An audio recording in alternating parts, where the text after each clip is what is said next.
قتل اولاد کی 3 صورتیں اہل عرب میں رائج تھیں اور قرآن نے تینوں کی طرف اشارہ کیا ہے۔ لڑکیوں کا قتل اس خیال سے کہ کوئی ان کا داماد نہ بنے،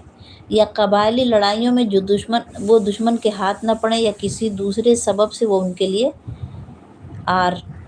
اور شرمندگی کا باعث نہ بنے۔ نمبر 2، بچوں کا قتل اس خیال سے کہ ان کی پرورش کا بار نہ اٹھایا جا سکے گا اور ذرائع معاش کی کمی کے سبب سے وہ ناقابل برداشت بوجھ بن جائیں گے، اس وجہ سے وہ بچوں کا قتل کرتے۔ نمبر 3، بچوں کو اپنے معبودوں کی خوشنودی کے لیے بھیٹ چڑھانا، کہ بچوں کو بلی دیتے تھے وہ کہ ان کے معبود خوش ہو جائیں گے، ان کے دیوی دیوتا جو ہیں وہ خوش